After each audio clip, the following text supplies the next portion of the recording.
Hello అండి, అందరికీ నమస్తే. నా పేరు సుమన్, భూగర్భ జల శాస్త్రవేత్త.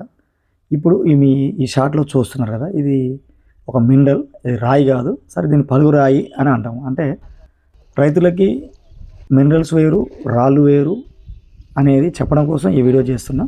అంటే ఈ పలుగు రాయి అని ఏదైతే మనం పిలుస్తున్నామో గ్రామాల్లో, సరే అక్కడ తెల్లగా పలుగు రాళ్ళు ఉంటాయి. అవి వాన వల్ల కొట్టుకొచ్చి మొత్తం ఈ చేనంతా పలుగు రాయిలు పేరుకుపోయినాయి సార్. ఇది ఉపాధి హామీ పథకంలో ఏరిచ్చి గుట్టలు గుట్టలు పోసినాం సార్ అని చెప్పి రైతులు మేము ఫీల్డ్ వర్క్ వెళ్ళినప్పుడు చెప్తుంటారు. అయితే భూగర్భ జలాల విషయంలో మరి పలుగురాయి వచ్చింది, ఇట్లా గ్రావెల్స్ వచ్చినాయి సార్, నాచు బట్టి వచ్చినాయి, మస్తు వాటర్ వచ్చినాయి సార్, కానీ కూలిపోయింది సార్ అంటారు. ఇది ఇలాంటి అనుభవం మీకు జరిగే ఉంటుంది. బోర్లు ఎక్కువగా ఎర్ర నేలలలో ఒక బండరాళ్ళు ఉన్న దగ్గర, గ్రనైట్ రాళ్ళు ఉన్న దగ్గర, వేసిన దగ్గర ఇలాంటి విషయాలు జరుగుతుంటే చూసి ఉంటారు. కానీ నాచు పట్టినట్టుగా వచ్చినాయి సార్, మస్తు నీళ్ళు వచ్చినాయి, కానీ కూలిపోతుంది సార్. తక్కువ బోర్ వేసినప్పుడు మస్తు నీళ్ళు వచ్చినాయి, తర్వాత నీళ్ళు రాలేదు సార్, తక్కువ పోస్తుంది సార్, కానీ ఎండిపోవు సార్ అని చెప్పి అంటుంటారు. అయితే దీన్ని ఏదైతే ఈ వీడియోలో షార్ట్లో కనబడుతుందో ఈ తెల్లగా ఉన్న దాన్ని క్వార్జ్ అంటాం. క్వార్జ్ అంటే అదొక మినరల్. కొన్ని క్వార్జు, ఫెల్స్పారు, మైకా సంబంధించిన మినరల్స్ సముదాయం చేత గ్రనైట్ అనే రాయి ఏర్పడుతుంది. గ్రనైట్ అనే రాయి ఎక్కడైతే ఉందో అది కాంటినెంటల్ క్రస్ట్ పైన ఎక్కువగా ఉండేది గ్రనైట్. గ్రనైట్ చాలా అతి పురాతనమైన రాయి. ఈ రాయి కొన్ని మినరల్స్ సముదాయం చేత ఈ రాయి ఏర్పడుతుంది. అందువల్ల ఈ మినరల్స్, అసెంబ్లీస్ ఆఫ్ సమ్ మినరల్స్ని ఒక రాక్ ఈజ్ ఫార్మ్డ్. గ్రనైట్ అని మనం ఏదైతే బోర్లు వేస్తే ఫెయిల్ అవుతుందో, ఎందుకు ఫెయిల్ అవుతాయి అంటే ఇది చాలా కంపాక్ట్గా ఉంటుంది. దీంట్లో వీకర్ జోన్స్ ఎప్పుడైతే ఈ రాయి పుట్టిందో, అంటే అగ్నిపర్వతం నుంచి శిలాద్రవం గట్టిపడిన తర్వాత రాపిడ్ కూలింగ్ కాదు, చాలా స్లోగా కన్సాలిడేషన్ జరిగే ప్రాసెస్లో ప్రైమరీ ఓపెనింగ్స్ అనేవి ఈ గ్రనైట్ ఉన్న రాయి దగ్గర ఏర్పడవు. ఎప్పుడైతే టెక్టానిక్ డిస్టర్బెన్స్ కానీ న్యాచురల్ ఏజెన్సీస్ యాక్షన్ వలన వెదరింగ్కి కోతకి గురైనప్పుడు, డిసింటిగ్రేషన్, డీకంపోజిషన్ జరిగినప్పుడు, మినరల్స్ మధ్యన కెమికల్ రియాక్షన్స్ వలన, మెకానికల్, ఫిజికల్ రియాక్షన్స్ వలన జాయింట్స్, ఫ్రాక్చర్స్ అనేవి ఏర్పడతాయి గ్రనైట్ రాయిలో. గ్రనైట్ రాయిని భూగర్భ జలాల విషయానికి సంబంధించిన వరకు తక్కువ లోతులో 60 నుంచి 120 ఫీట్ల లోతులో ప్రైమరీగా అంటే జోన్ ఆఫ్ ఏరేషన్ వాడోస్ వాటర్ అనేది వచ్చే అవకాశం ఉంటుంది.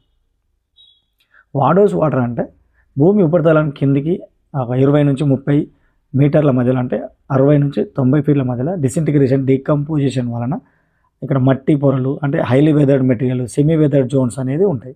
ఇక్కడ మట్టి లేదా రాళ్ళు వాటి మధ్య ఉన్న అమరిక నీళ్ళతోని, ఫుల్గా నీళ్ళతోని కంప్లీట్గా పూర్తిగా నిండి ఉండదు. మధ్యలో గ్యాప్స్ అనేవి ఉంటాయి, ఒక ఎయిర్ బబుల్స్ కూడా ఉంటాయి. అందువల్ల వాటర్ అనేది ఒకసారి 60 ఫీట్లకి వేసిన మొత్తం గ్యాపులు మొత్తం మస్తు వచ్చినాయి సార్. ఒక 2 మీటర్లు వెళ్ళిపోయింది సార్, ఫుల్ నీళ్ళు వచ్చినాయి అంటారు. కానీ ఇప్పుడు ఉన్న ఎలినినో ఎఫెక్ట్ వలన వర్షాలు లేవు కాబట్టి, వానలు పడలేదు కాబట్టి ఇన్ఫిల్ట్రేషన్ అనేది జరిగేది. ఒకవేళ ఇన్ఫిల్ట్రేషన్ కనుక జరిగి ఉన్నట్లయితే ఏదైతే గ్యాప్లు వచ్చిపోయినాయి సార్ 60 నుంచి 120 ఫీట్ల మధ్యలో అని చెప్పి, ఆ వాటర్ అనేది వాన నీటి చేత ఫిల్ చేయడం వలన వాటర్ అనేది బయటకు వస్తుంది. మనం బావి కానీ బోర్ కానీ తీసినప్పుడు అవి వాడుకుంటేందుకు ఉపయోగంలో ఉంటుంది. సో ఈ జోన్ ఆఫ్ ఏరేషన్ ఏరియాలో దొరికే, అంటే 60 నుంచి 120 ఫీట్ల మధ్యలో దొరికే highly weathered, semi weathered zones ఉన్న దగ్గర ఫ్రాక్చర్స్ అనేవి ఉండవు. ఫ్రాక్చర్స్ అనేవి 80 మీటర్ల నుంచి 120 మీటర్ల మధ్యలో ఉండే అవకాశం ఉంటుంది ఎక్కువగా. ఆ ఫ్రాక్చర్స్ అనేవి సెకండరీ ఫ్రాక్చర్స్గా డెవలప్ అయి ఉంటాయి.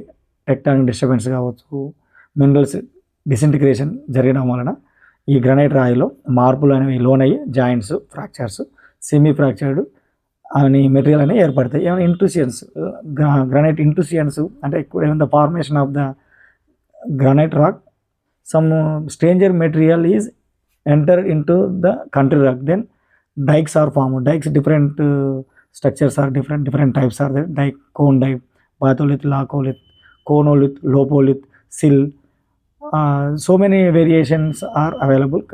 These type of dikes which are composed of basic minerals. Granite is a acid igneous rock which is composed of felsic minerals. Felsic minerals means quartz and feldspar. These are having the light color variations. That's why granite has light color variety of granite. White color minerals are composed in the granite rock, then it is looking like white color. If you observe the black granite that is dyke, తెలుగులో మనం ఏనరాయి అంటాం. ఏనరాయి sir అసలు నీళ్ళే రావు, చుక్క రావు అని అంటుంటారు రైతులు. So ఎందుకంటే ఏనరాయి అనేది బేసిక్ నల్లగా ఉన్న మినరల్స్ వలన అది ఏర్పడుతుంది. అందువల్ల అది నల్లగా దాని కలర్ ఉంటుంది, దీని తెల్లగా ఉంటుంది. గ్రానైట్ భువనగిరి గుట్ట, యాదగిరి గుట్ట, నల్గొండ ఎన్జీ కాలేజ్ వెనకాల ఉన్న లతీసాబ్ గుట్ట, ఇవన్నీ మన రామోజీ ఫిలిం సిటీ గుట్టలు, హైదరాబాద్లో ఎక్కడ వేసినా మన బండలో పడుతుంది కదా ఉస్మానియా యూనివర్సిటీ దగ్గర కూడా, అవన్నీ గ్రానైట్ అంటే అగ్నిశిలలు. ఇవి అగ్ని నుండి పుడతాయి కాబట్టి అగ్నిశిలలు అంటాం. అగ్ని అనేది చాలా శిలాద్రవం అనేది అగ్నిపర్వతం నుంచి బయటకు వచ్చిన తర్వాత స్లోగా కూలింగ్ జరిగినప్పుడు దాంట్లో ఉన్న వేడి వాయువులు అంతా వాతావరణంలోకి ప్రవేశించిన తర్వాత అప్పుడు గట్టిపడుతుంది. అందువల్ల దీని టెక్స్చర్ సైజ్ అనేది చాలా పెద్దగా ఉంటుంది. ప్రైమరీ ఫ్రాక్చర్స్ జాయింట్స్ అనేవి డెవలప్ కావు, సెకండరీ ఫ్రాక్చర్స్ అనేవి డెవలప్ అవుతాయి. అందువల్ల గ్రానైట్ రాయిలో బోర్ వేసినప్పుడు ఎక్కువగా ఫెయిల్యూర్ అనేది ఉంటుంది. ఇప్పుడు ఎల్నిన్ ఎఫెక్ట్ వలన జోన్ ఆఫ్ వేరియేషన్ ఏరియాలో ఉన్న జాయింట్స్ కానీ ఓపెనింగ్స్ కానీ అవన్నీ ఎండిపోయినాయి. కాబట్టి ఫ్రాక్చర్ జోన్స్ వాటి మీద ఆధారపడాలి. కాబట్టి సైంటిఫిక్ పద్ధతుల ద్వారా సర్వే చేస్తున్న సైంటిస్టులని తీసుకెళ్ళి భూగర్భ జల శాఖలో కావచ్చు, డిఆర్డిఏ కావచ్చు, గ్రౌండ్ వాటర్ డిపార్ట్మెంట్లో వాళ్ళని తీసుకెళ్ళి అనుభవం ఉన్న జియాలజిస్ట్ చేత సర్వే చేయించుకుంటే మీరు సక్సెస్ అయ్యే అవకాశాలు ఎక్కువగా ఉంటాయని నా వీడియో ద్వారా చెప్పాలనుకుంటున్నా. మరి రాళ్ళల్లో ఈ మినరల్స్ అనేది ఎట్లా కంపోజ్ అయ్యి ఉంటాయంటే ఇది న్యాచురల్ ప్రాసెస్. ఎప్పుడైతే శిలాద్రవం బయటకు వచ్చిందో సాలిడిఫికేషన్ ప్రాసెస్ జరిగినప్పుడు మినరల్స్ చేత రాళ్ళు అనేవి ఏర్పడతాయి. అయితే ఇక్కడ ముఖ్యమైన రాయి ఏంటంటే, ముఖ్యమైన మినరల్ ఏంటంటే క్వార్ట్జ్. క్వార్ట్జ్ని అంటే మినరల్స్ని జియో ఫిజిస్టులు కొంతమంది మినరల్ యొక్క అంటే మన ఫీల్డ్లో తిరుగుతున్నప్పుడు మినరల్స్ ఉంటాయి కదా, ఆ minerals talc, gypsum, calcite, fluorite, apatite, quartz, topaz, corundum and diamond, ఇవి 1 నెంబర్ నుండి ఇట్లా 10 నెంబర్ మినరల్స్ వాటి పొందుపరిచి అంటే వాటి యొక్క కాఠిన్యతను బట్టి ఒకటి టాల్క్ అంటే ఏం తెలుసా, మనం మొహానికి పౌడర్ వేసుకుంటాం కదా, దాని టాల్క్ అనే రాయి మినరల్ చేత ఈ టాల్క్ని తయారు చేస్తారు, పౌడర్ని తయారు చేస్తారు. టాల్క్. జిప్సమ్ అంటే మనం యూరియాకి వాడతాం కదా జిప్సమ్, టాల్క్, జిప్సమ్. కాల్సైట్ అంటే క్రిస్టల్ లాగా వాడతాం. ఫెల్స్పార్ అంటే గ్రానైట్ రాయిలో ఉంటాయి, తెల్లగా పచ్చగా ఉంటుంటాయి. క్వార్జ్ అంటే నేను చెప్పేది ఇప్పుడు షార్ట్లో పడుతుంది తెల్లగా ఉన్నది. అయితే ఈ క్వార్జ్ అనే దానికి క్లీవేజ్ అనేది, క్లీవేజ్ అంటే ఏంటంటే ముక్కలుగా ఒక మినరల్ కనుక ముక్కలుగా నరికినట్లయితే ఒకదానికొకటి ఇండివిజువల్గా విడిపోయి క్యారెక్టర్ ఉన్నట్లయితే దాన్ని మనం క్లీవేజ్ అంటాం. క్లీవేజ్ దానికి లేదు. క్వార్జ్ అనే మినరల్కి క్లీవేజ్ ఆబ్సెంట్గా ఉంటుంది. అయితే ప్రతి మినరల్కి కానీ ప్రతి ఒక రాక్ కానీ ఫిజికల్ ప్రాపర్టీస్ ఉంటాయి. ఫిజికల్ ప్రాపర్టీస్ అంటే మనం ఇదొక క్వార్జ్ అనేది ఒక మినరల్ దొరికింది మనకు, అట్లా ఫీల్డ్లో వెళ్తున్నాం దొరికినప్పుడు ఇది ఏ రకమైన మినరల్ అయి ఉండొచ్చు అంటే దీనికి ఉన్న ఒక ఫిజికల్ ప్రాపర్టీస్, బ్లాక్ ఉంది కదా, బ్లాక్గా ఉందా, వైట్గా ఉందా, అట్లా కొన్ని ప్రాపర్టీస్ ఉంటాయి. మనిషి చూడగానే అతని డ్రెస్ అపియరెన్స్ ఎలా ఉంది, అతని హెయిర్ స్టైల్ ఎలా ఉంది, ఆర్నమెంట్స్ ఏమైనా పెట్టుకున్నాడా, షూ వేసుకున్నాడా, ఏ విధంగా అయితే మనం గమనిస్తామో అట్లనే ఒక మినరల్ దొరికినప్పుడు దాని యొక్క form, colour, streak, lustre, fracture, cleavage, hardness, specific gravity, what is the uses and occurrence of the mineral అని. అంటే అకరెన్స్ అంటే ఎక్కడెక్కడ ఎలాంటి రాళ్ళలో దొరుకుతుంది, క్లీవేజ్ ఏంది, ఫామ్ అంటే దాని ఆకారం ఎట్లుంది, క్లీవేజ్ అంటే విడిపోదా, స్ట్రీక్ అంటే దాని ఒక ప్లేట్ ఉంటుంది, దాని మీద ఇట్లా రుద్దినప్పుడు దాని కలర్ వైట్గా వస్తుందా, రెడ్గా వస్తుందా అనే విషయాలని తెలుసుకోవచ్చు. హార్డ్నెస్ అంటే గట్టిగా ఉంది అని అనడం. స్పెసిఫిక్ గ్రావిటీ అంటే మన చేతిలో పట్టుకున్నప్పుడు దాని యొక్క మినరల్ యొక్క బరువు ఎంత ఉంది, నీటిలో వేసినప్పుడు దాని నీటి లోపల మనం ముంచి చూసినప్పుడు దాని యొక్క బరువు ఎంత ఉంది, దీనికి వ్యత్యాసాన్ని స్పెసిఫిక్ గ్రావిటీగా చెప్తారు. ఇవి మినరల్ యొక్క ఫిజికల్ ప్రాపర్టీస్ ఉంటాయి. ఆప్టికల్ ప్రాపర్టీస్ అంటే మెట్రలాజికల్ మైక్రోస్కోప్ అనేది ఉంటుంది. దాని కింద థిన్ సెక్షన్ లాగా 0.05 మిల్లీమీటర్ చాలా థిన్గా చాలా సన్నగా తయారు చేసి అండర్ ద మెట్రలాజికల్ మైక్రోస్కోప్ కింద పెట్టి టెలిస్కోప్ కింద చూస్తే దాని యొక్క మినరల్స్ కొన్ని ఉరుకుతుంటాయి, కొన్ని పారిపోతుంటాయి. దాని ప్లియోక్రైజం ప్రాపర్టీ అంటారు. అది ఓకే. అయితే ఈ గ్రౌండ్ వాటర్ విషయానికి ఈ క్వార్జ్ అనే దానికి ఏంటి సంబంధం అని చెప్పడం కోసం అసలు క్వార్జ్ యొక్క ఇన్ఫర్మేషన్ అంతా చెప్తాను. ఈ క్వార్జ్ అనే మినరల్ మనం నివసిస్తున్నాం కదా, క్రస్ట్, మాంటిల్, కోర్ అని భూమి లోపల 3 పొరలు ఉంటాయి, ఉల్లిగడ్డను కోసినట్టుగా. ఈ క్రస్ట్ లోపల అంటే క్రస్ట్లో 2 పొరలు ఉంటాయి. మళ్ళీ upper continental crust, lower continental crust అంటారు. కాంటినెంటల్ క్రస్ట్ అంటే మనం నివసిస్తున్న భూమిని continental crust, upper continental crust అంటారు. దీంట్లో 12% కంటే ఎక్కువగా ఈ క్వార్జ్ మినరల్ అనేది అసోసియేషన్ అయ్యి ఉంది. ఈ క్వార్జ్లో డిఫరెంట్ వెరైటీస్ ఉంటాయి. ప్యూర్ క్వార్జ్ అంటే ట్రాన్స్పరెంట్గా ఉంటుంది, వైట్ కలర్ ఉంటుంది. ఎమథిస్ట్ పర్పుల్ కలర్ అంటే వంకాయ కలర్. రోజ్ క్వార్జ్ అంటే పింక్ కలర్ ఉంటుంది, రోజ్ కలర్. అలాగే ఒకటి ప్యూర్ వైట్ ఉంటుంది, మిల్కీ క్వార్జ్ ఉంటుంది. మిల్కీ అంటారు, మొత్తం మిల్క్ లాగానే మిల్క్ కలర్ ఉంటుంది. ఇప్పుడు మీరు చూస్తున్న షాట్లో అది మిల్కీ క్వార్జ్ అంటారు. అయితే ఈ క్వార్జ్ అనేది ఏ విధంగా ఉపయోగపడుతుంది మనకు? భూమి లోపల భూగర్భ జలాలని పెంపొందించడం, ఇది కూడా ఒక బ్యారియర్ లాగా పనిచేస్తుంది. ఇది ఎక్కడైతే ఇట్లా బలపరుచుకొని భూమి ఉపరితలం మీద క్వార్జ్ అయితే ఉందో, ఇలాంటి పలుగురాళ్ళు అని అంటాం కదా, మీ భూమిలో అక్కడ ఉన్నట్లయితే దాని పైన భాగంలో బోర్ వేస్తే నీళ్లు పుష్కలంగా దీని గ్రౌండ్ వాటర్ని సేవ్ చేసే లక్షణం ఉంటుంది. కాకపోతే కూలిపోయే అవకాశం ఉంటుంది. డ్రిల్లింగ్ చేస్తున్నప్పుడు డ్రిల్లర్కి చెప్పాలి. ఎప్పుడైతే పలుగురాయి ఉంటుందో ఆ పలుగురాయి ఉన్న దగ్గర వాటర్ సోర్స్ అనేది ఎక్కువగా ఉంటుంది. దాన్ని జాగ్రత్తగా కండిషన్స్ చూసి డ్రిల్లింగ్ చేసుకుంటే సక్సెస్ అయ్యే అవకాశాలు ఉంటాయి.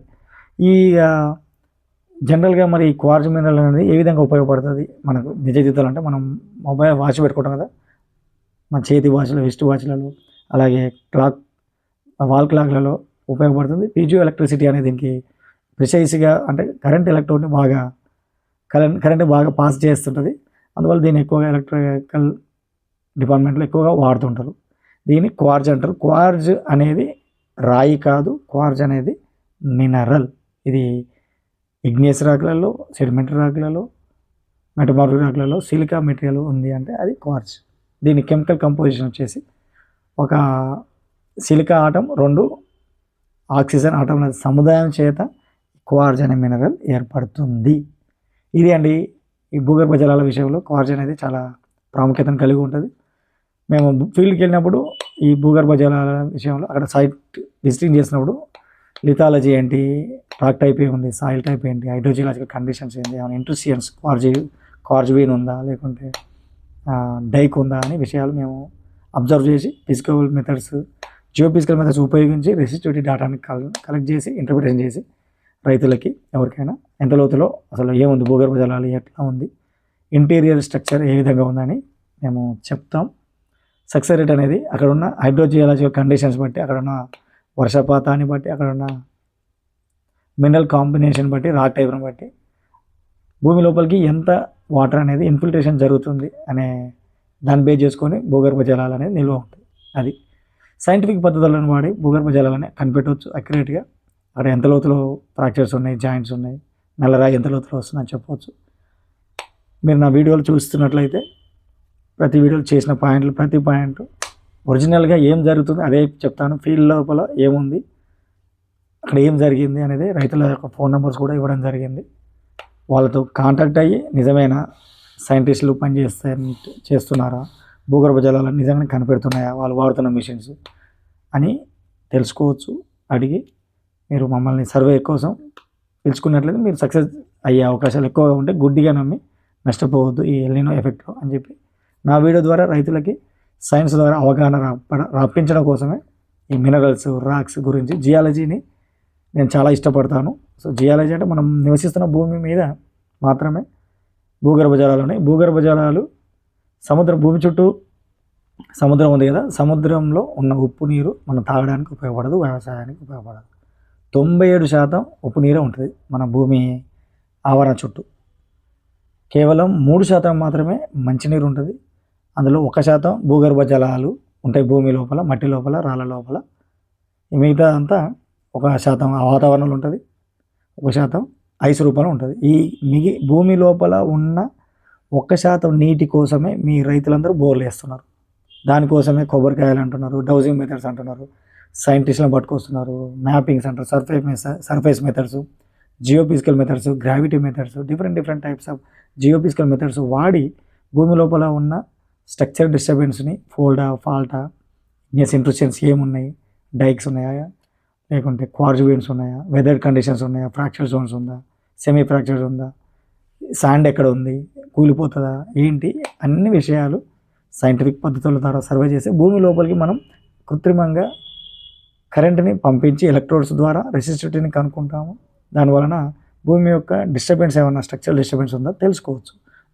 మేము మా వీడియోలో, మా ఈ ఛానల్లో ఉన్న వేసిన బోర్లన్నీ సైంటిఫిక్ పద్ధతుల ద్వారా చూసినవే, ఏది కూడా గుడ్డిగా మూఢనమ్మకాలతో చూసిందైతే కాదు. సైన్స్ వైపు ప్రజల్ని నడిపించాలి. సైన్స్ని నమ్ముతూ అన్ని పనులు చేస్తున్నాం. టీవీ చూస్తున్నాం, ఫోన్ మాట్లాడుతున్నాం, ఇక్కడ ఇంటికాడ కూర్చొని అమెరికాలో ఉన్న బంధువులకు కావచ్చు వాళ్ళతో వీడియో కాల్స్ మాట్లాడుతున్నాం. ఫ్రెండ్స్కి ఆపద కావాలంటే 10 రూపాయల నుంచి మొదలు పెడితే లక్షల రూపాయల వరకు ఈజీగా బ్యాంక్ దగ్గర లైన్ కట్టకుండా డబ్బులు పంపిస్తుంది. ఇదంతా టెక్నాలజీ డెవలప్ అవుతున్నప్పుడు ISRO, Indian space research organisation సైంటిస్టులు, మన దేశ సైంటిస్టులు ఎంతో కష్టపడి భూగర్భ జలాలు ఎలాంటి రాళ్ళల్లో ఎంత లోతులో ఉంటాయి ఏంటి విషయాలని కనిపెట్టి అలాంటి మ్యాప్స్ కూడా కనిపెట్టారు, భువన్ మ్యాప్స్. ఇక్కడ చందమామ వెనక భాగంలో ఉన్న మంచు పర్వతాలని మంచి నీటి సదుపాయం ఫ్యూచర్లో మానవుడి మనుగడ చందమామ మీద సాగించడం కోసం స్థిర నివాసం ఏర్పరచుకోవడం కోసం శాస్త్రవేత్తలు ఇస్రో మన సైంటిస్టులు చంద్రయాన్ అని శాటిలైట్స్ని పంపించి ప్రయోగాలు సక్సెస్ చేస్తే మన భూమి మీద మనం ఉన్న మీ భూమి మీద ఉన్న మనం మీ భూమి లోపల ఉన్న నీటి జలాన్ని కాపాడుకోవాలంటే సైన్స్ని ఎందుకు నమ్మడం లేదు? నమ్మండి.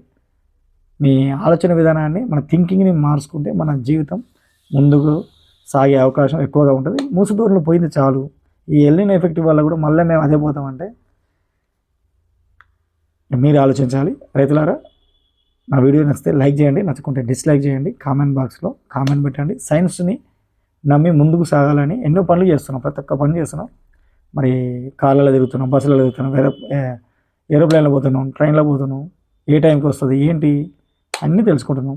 భూకంపం ఎన్ని కిలోమీటర్ల లోతులో ప్రొడ్యూస్ అయింది, ఎంత రెక్టర్ స్కేల్ వచ్చింది అని, ఏ టైంలో రావచ్చు, సునామీలు రావచ్చు, తుఫాన్లు రావచ్చు, ఇవన్నీ వర్షాలు ఎప్పుడు రావచ్చు అని తెలుసుకున్నాం. వాతావరణం జరిగే మార్పులని తెలుసుకుంటున్నప్పుడు భూగర్భ జలాలను కూడా తెలుసుకోవచ్చు. అది నిజం. కాబట్టి సైన్స్ని నమ్మాలని కోరుకుంటున్నా. మీ సుమన్, భూగర్భ జల శాస్త్రవేత్త. భూగర్భ జల అన్వేషణ కోసం నన్ను సంప్రదించవలసిన ఫోన్ నెంబర్ 7659095430, అలాగే 9866752507. Thank you. మీ సుమన్.